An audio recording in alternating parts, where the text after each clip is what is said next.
అటువంటి వ్యవస్థే అప్పుడొకలా ఇప్పుడొకలాగా పనిచేస్తోంది అన్నప్పుడు మరి దాన్ని ఏమనాలి అంటే ఒకలా కాకుండా పార్టీ మారినప్పుడు అధికారం మారినప్పుడు ఆ వ్యవస్థ పనితీరు అప్పుడొకలా ఇప్పుడొకలాగా ఉంది అంటే అది వ్యవస్థ తప్పనాలా, దాన్ని వాడేవాళ్ళ తప్పనాలా, దాన్ని నడిపే వాళ్ళ తప్పనాలా? ఇది ఇప్పుడు ఆంధ్రప్రదేశ్లో చాలా చర్చనీయాంశంగా మారినటువంటి అంశం. ఎందుకంటే ఒక రకంగా చెప్పాలంటే ఈ వ్యవస్థ పనితీరు, ఈ వ్యవస్థ వ్యవహరించిన వైఖరి విధానం వల్లే కూడా ఒక రకంగా ప్రభుత్వం మారడానికి ప్రధానమైనటువంటి ఒక 10 కారణాలు తీస్తే ఈ కారణం కూడా, ఈ వ్యవస్థ పనితీరు కూడా ఒక కారణంగా మారింది. అధికారం మారింది కేవలం ఈ వ్యవస్థ పనితీరు, వ్యవహరించిన తీరు. మరి పార్టీ మారినప్పుడు, అధికారం మారినప్పుడు ఆ వ్యవస్థ అప్పుడొకలాగా ఇప్పుడొకలాగా ప్రవర్తిస్తే మరి దాన్ని ఏమనాలి? వ్యవస్థ తప్పనాలా, దాన్ని నడిపే వాళ్ళ తప్పనాలా, వాడే వాళ్ళ తప్పనాలా? ఇదంతా ఎందుకంటే అధికార పార్టీ మారినప్పుడల్లా ఇలా మారిపోతూ ఉన్నప్పుడు డెఫినెట్గా చర్చనీయాంశంగా అవుతుంది. ఆ వ్యవస్థ ఏదో కాదు, పోలీస్ వ్యవస్థ. పోలీసుల తీరు, పోలీసింగ్, పోలీసు వ్యవస్థపై దాదాపుగా ఇప్పుడు అన్ని వేలెత్తి చూపిస్తున్నాయి. ఆంధ్రప్రదేశ్లో ప్రజానికం, సామాన్యులు చాలామంది కూడా దీని గురించి తీవ్రంగా చర్చిస్తున్నారు. ఎందుకంటే జగన్మోహన్ రెడ్డి గారు గత 5 ఏళ్ల పాలనలో ప్రధానంగా పోలీసుల తీరు, పోలీసు వ్యవస్థ ఎలా పనిచేసింది, వాళ్ళు ఎలా వ్యవహరించారు అన్నది కళ్ళకు కట్టినట్టు కనిపించింది. ఎందుకంటే ప్రధానంగా అప్పుడు నోరెత్తిన వాళ్ళని గొంతు నొక్కేయడం, లేదా కేసులు పెట్టేయడం, ఏకపక్షంగా వ్యవహరించడం, బాధితులపైనే కేసులు, అసలు సీఎం మంత్రులు, ఆనాటి సీఎం మంత్రులు ఎలా చెప్తే అలా వ్యవహరించారు అన్నటువంటి విమర్శలు పోలీస్ వ్యవస్థ, పోలీసుల సిస్టమ్ ఎదుర్కొంది.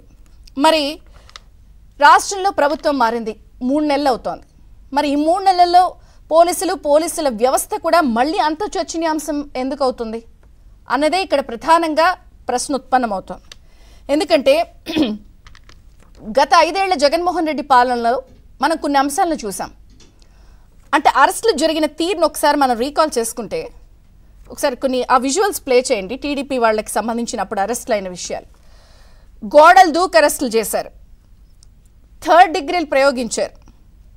ఇంకా చెప్పాలంటే బెడ్రూముల్లోకి చొరబడ్డారు, బాత్రూముల్లోకి చొరబడ్డారు, ఈడ్చుకెళ్ళిపోయారు.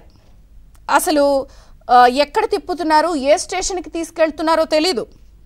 5-6 స్టేషన్లు తిప్పడం, 100 కిలోమీటర్లు తిప్పడం, ఈడ్చుకెళ్ళిపోవడం, బెడ్రూముల్లో, బాత్రూముల్లో అడ్డొచ్చిన వాళ్ళని తోసిపడేయడం, కుటుంబ సభ్యులని అవతలకు పొమ్మంటాం, గోడలే దూకారా.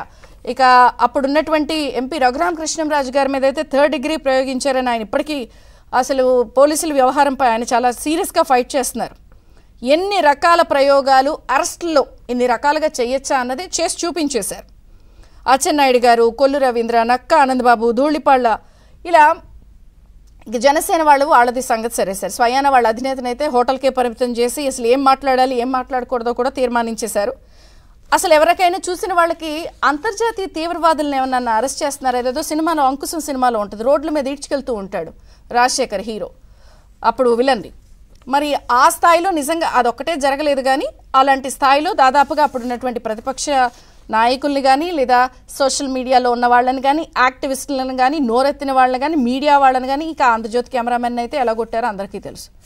అసలు సోషల్ మీడియాలో పోస్ట్ పెట్టిన వాళ్ళకైతే ఇంకా సపరేట్ ట్రీట్మెంటే నడిచింది. ఇక మొన్న ఈ మధ్య మనం అధికారం మారిన తర్వాత బొమ్మాయి నటి కాదంబరి జట్వాని వ్యవహారం చూసాం. ఇలా కేసు నమోదైందో లేదో అలా ఫ్లైట్ ఎక్కిపోయి రెక్కీ చేసుకొచ్చి ఆవిడని అరెస్ట్ చేసుకొచ్చి గెస్ట్ హౌస్లో పెట్టేసి విచారించిన తీరు మనం చూసాం. ఆవిడ బయటకు వచ్చి ఎంత ఏడ్చి ఎంత అసభ్యకరంగా ప్రవర్తించారో చెప్పిన తీరు కూడా మనం చూసాం. మరి అదే పోలీసు ఇప్పుడు 3 నెలల్లో కీలక కేసుల్లో ఉన్నటువంటి నిందితులు ఎందుకు అరెస్ట్ చేయలేకపోతున్నారు? టీడీపీ ఆఫీసుపై దాడి జరిగిన కేసులో పలానా వాళ్ళు నిందితులు, వీళ్ళకి ఈ కేసులు ఉన్నాయి, లేదా రకరకాల అంశాల విషయంలో ఈ కేసులు కీలక నిందితులుగా ఉన్న వాళ్ళందరినీ కూడా పోలీసులు ఎందుకు పట్టుకోలేకపోతున్నారు? ఎందుకు గోడలు దూకలేకపోతున్నారు? ఎందుకు బాత్రూంలో, బెడ్రూమ్లో అంటే అలా చొరబడమని, అలా చెయ్యమని చెప్పే ఉద్దేశం కాదు. మరి అంత విపరీతమైన స్వామి భక్తి ప్రదర్శించేసి గోడలే దూకేసి బెడ్రూములు, బాత్రూముల్లో ఈడ్చుకెళ్ళిపోయి తీవ్రవాదుల స్టైల్లో చేసినప్పుడు కనీసం అఫీషియల్గా వీళ్ళపై ఈ కేసులు ఉన్నాయి, వీళ్ళు నిందితులు అని తేలుతున్నప్పుడు ఎందుకు అరెస్ట్ చేయలేకపోతున్నారు, లేదా ఎందుకు పట్టుకోలేకపోతున్నారు? పలానా వాళ్ళు అజ్ఞాతంలోకి వెళ్ళిపోయారంట, పలానా వాళ్ళు దాన్ని ఏమంటారు అండర్ గ్రౌండ్లోకి వెళ్ళిపోయారంట, ఇలాంటి వార్తలు వింటున్నాం. లేదా ఎయిర్పోర్ట్లో ఉన్నారు, దుబాయ్ వెళ్ళిపోవడానికి ప్రయత్నిస్తున్నారు, సరే అక్కడ ఆపారు, 41A నోట్. ఇంతకే ఎందుకు పరిమితం అవుతున్నారు? కీలక కేసుల్లో నిందితులుగా ఉన్న వాళ్ళపై నిఘా ఎందుకు ఉంచట్లేదు? ఎందుకు విమర్శలు వస్తున్నాయి పోలీసు వ్యవస్థపై? మరి తప్పిస్తున్నారా, లేదా వాళ్ళకే సమాచారం ఇచ్చి తప్పించేస్తున్నారా, సహకరిస్తున్నారా? ఏం జరుగుతుంది? ఎందుకు అన్ని వేళ్ళు పోలీసు వ్యవస్థపై చూపిస్తోంది? ఎందుకు ఈ ఉదాసీనత? పోలీసుల వైఖరిపై ఎందుకు ఇంత చర్చనీయాంశం అవుతోంది? అప్పుడొకలాగా ఇప్పుడొకలాగా, పార్టీ మారినప్పుడు అధికారం మారినప్పుడు వాళ్ళు ఎందుకు ఇలా ప్రవర్తిస్తున్నారు?